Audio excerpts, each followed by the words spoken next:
Hello. So I thought I'd do a little walk and talk video as Flynn and I are walking on our afternoon walk. Let me show you. There we go. That's where we are.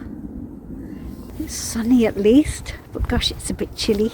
So yes, no questions is the subject of today's video, because that's been coming up in conversation again.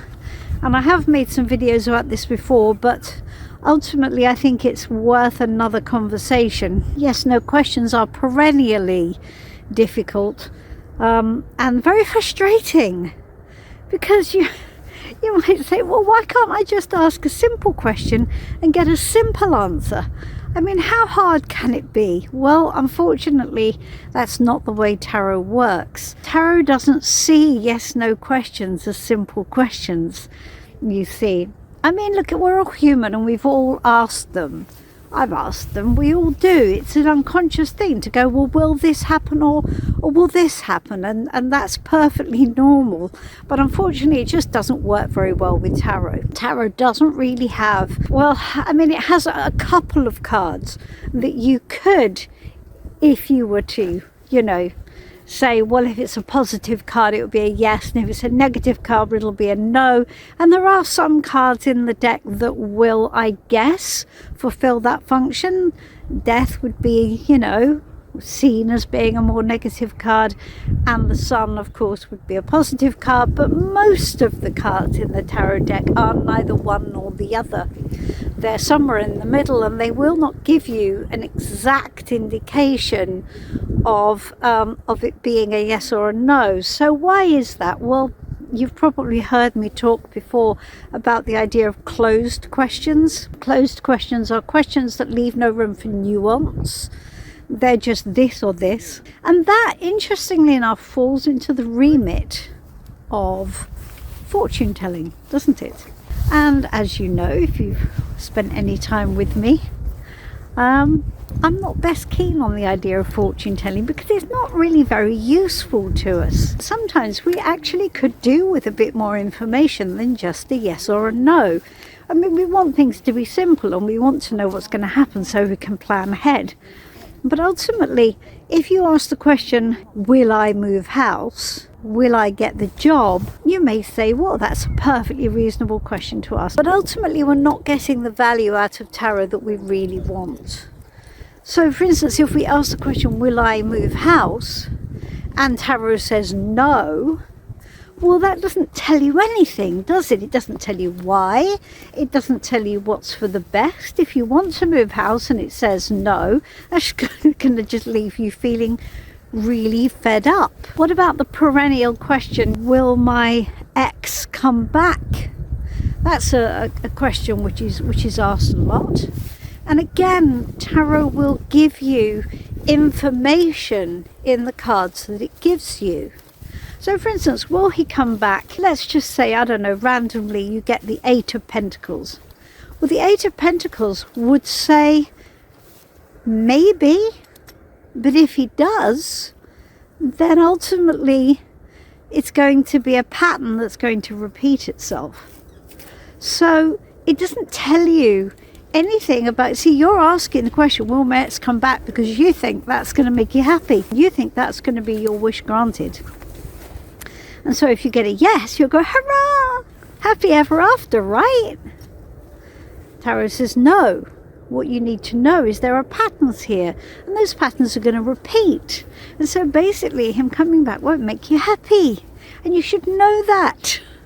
And it wants you to know that. If you say, will my ex come back, and you get, let me see if I can find a really ambiguous one for you, the Four of Pentacles. Will my boyfriend come back? Four of Pentacles. I would take that as a no, actually. You need to make sure you keep your power. It's a no and a don't, is what it is.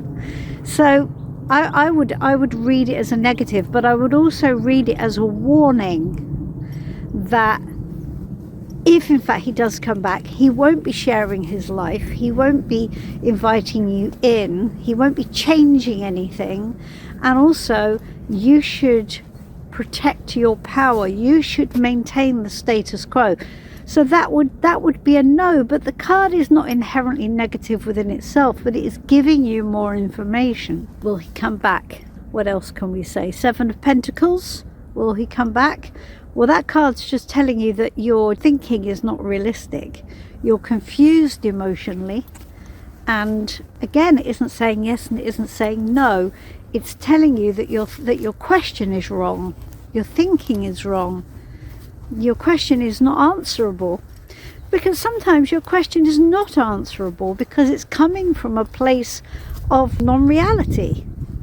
And tarot wants you to know that. The other interesting thing about tarot, which relates into this more information thing, is that tarot has a question inherent in every card. It does, in the context of a reading, reply to questions with questions. It really likes to do that because it likes to throw it back at you so that you will think into your situation and you will kind of go into it a bit more deeply and actually will find your own answer because you have answered your own question. It's a bit Socratean. Socratean questioning is where you're answering a question with a question. And that's what tarot does. Tarot is a question and answer machine, and so it will throw it back at you with a your question is interesting. What do you think about this? So that you will be able to come to a deeper understanding of your situation. All of this is not simple, is it? Because yes, no questions are not simple. It's fun to play around with it though. One of the best ways to deal with this area, if you're doing readings, is to break your question down into composite parts and to ask a raft of questions which will corral tarot into giving you the information that you actually want. I mean, if you wanted to do the will my ex come back question, you could ask, what is the energy around this relationship? What can I expect from this person in regards to them coming back and restarting the relationship? What effect will it have on my life if that happens? And what should I do for the best effect for my long-term happiness? I should give you a bit of an overview. If you do that, then you're letting tarot do what it does best, which is add value and add insight and empower you, because that's what tarot wants to do. It wants to empower you. It wants to make you feel more confident, so you're driving. Tarot doesn't want to just answer questions for you to just carry on the same. It wants you to make your life better. And that's the point of it, really. So I hope that's interesting. I'm going to be going live going to do a trial 6 weeks to see how it goes. So I'm going to be going live on YouTube and Facebook from next Tuesday. We'll put the date up in the video. What I'm going to be doing on that live is I'm going to be drawing cards. You can come and ask for a 1-card reading if you'd like, and I'm also going to be showing you how the cards angle towards the questions. So in the same way I've done in this video, I will take a card and I'll show you how it answers the question. I think the trouble with a lot of people who do live readings is they draw cards and they don't really explain how or what it is about the card that's actually answered the question. And I think it's really useful to know so that you can back it up as a reader and you're not just saying random stuff. I'm always here for a reading if you would like one. In the meantime, please like and subscribe and leave me a comment. But in the meantime, I'll say goodbye for now and I'll see you soon. Bye bye for now.